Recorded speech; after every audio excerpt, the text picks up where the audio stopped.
السلام علیکم ویورز، کورلش عثمان YouTube channel پر خوش آمدید۔ آج کی اس ویڈیو میں ہم بات کریں گے کہ کورلش عثمان کی قسط نمبر 30 کب آئے گی اور اس میں کیا ہوگا۔ آج کی اس ویڈیو میں ہم منگول حکمران گہاتو کے بارے میں بات کریں گے، جن کی طویل انتظار کے بعد کورلش عثمان میں واپسی ہوئی ہے۔ کیا وہ قسط نمبر 30 میں کائی قبیلے پر حملہ کرنے والے ہیں؟ ارطغرل غازی نے عبد الرحمن غازی کو کیا کام دیا ہے؟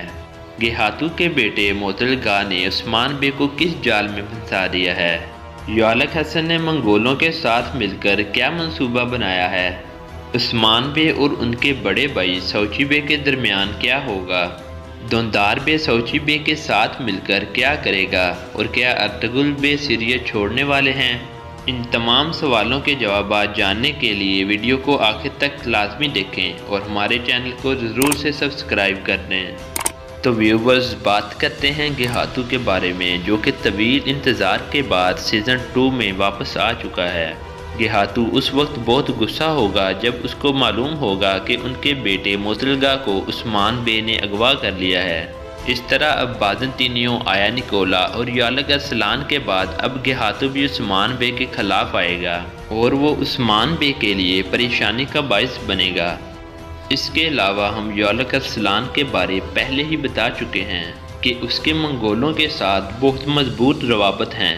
یولق ارسلان جو پہلے سے ہی خطرناک اور مضبوط سردار ہے، وہ منگولوں کے واپس آنے کے بعد اور بھی زیادہ طاقتور ہو جائے گا۔ ایک اور اہم سوال کے بارے میں بات کرتے ہیں کہ ارطغرل بے سیریز میں کب تک رہیں گے۔ 2 دفعہ ایسے دکھایا گیا ہے کہ جیسے ارطغرل بے فوت ہو جائیں گے، لیکن ایسا بالکل بھی نہیں ہوا۔ تو ناظرین، ہم یہ آپ کو بتا دینا چاہتے ہیں کہ یہ کردار سیریز کو اتنی جلدی چھوڑنے والا نہیں ہے، بلکہ یہ اپنے مرنے سے پہلے قبیلے کے نئے سردار کا انتخاب کریں گے۔ قبیلے کے نئے سردار کو منتخب کرنے کے بعد ہی اس کی موت دکھائی جائے گی۔ اس کی موت ایسے ہی ہوگی، نہ کہ کسی جنگ میں شہید ہوں گے۔ دوسرا، ایسا بھی دیکھنے کو ملے گا کہ عثمان بے اور اس کے بڑے بھائی سوچی بے کے درمیان لڑائی بھی ہوگی، جو کہ حاضل خاتون کی طرف سے غلط فہمی کیے جانے کے بعد ہوگی۔ عبد الرحمن غازی کو طویل عرصے کے بعد دیکھ کر اس کے فین بہت خوش ہوئے ہیں۔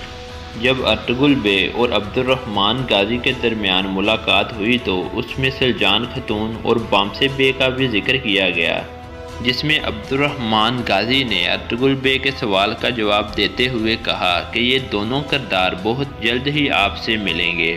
اس کا مطلب یہ ہے کہ یہ دونوں کردار جلد ہی سیریز میں نظر آئیں گے۔ بامسے بے اور سلجان خاتون کے واپس آ جانے کے بعد عثمان بے ایک بار پھر سے مضبوط ہو جائیں گے۔ اس بات کا انکشاف ہوا ہے کہ فلاڈیس، جو کہ ترکوں کے ساتھ بہت زیادہ دشمنی رکھتا ہے، ہمارے خیال میں یہ بہت جلد ہی مسلمان ہو جائے گا اور عثمان بے کے سپاہیوں میں شامل ہو جائے گا، کیونکہ تاریخ میں ایک ایسا بازنطینی کمانڈر گزرا ہے جو کہ بعد میں عثمان بے کے سپاہیوں میں شامل ہو گیا تھا۔ ارطغرل بے کو قبیلے میں واپس آتے ہی دوندار بے کو قبیلہ بدر کر دیا گیا ہے۔ اب اس کو بہت بڑی مشکلات کا سامنا کرنا پڑے گا۔ بازنطینی فوج کی مضبوطی اور گہاتو کے واپس آ جانے کے بعد ایک بہت بڑی جنگ عثمان بے کی منتظر ہے۔ عثمان بے کو ان تمام دشمنوں کا مقابلہ کرتے ہوئے ان کے بابا ارطغرل غازی اور سفید داڑھی والوں کے سربراہ جنید آرکن کی حمایت حاصل ہوگی، لہٰذا یہ دونوں بڑے کردار عثمان بے کی مضبوطی میں ایک بڑا رول ادا کرتے ہیں۔ ناظرین، آپ کو قسط نمبر 28 اور 29 کیسی لگی؟ آپ نے ہمیں کامنٹ باکس میں بتانا ہے۔ اگر آپ اس سے متعلق کوئی سوال پوچھنا چاہتے ہیں تو کامنٹ باکس میں پوچھ سکتے ہیں۔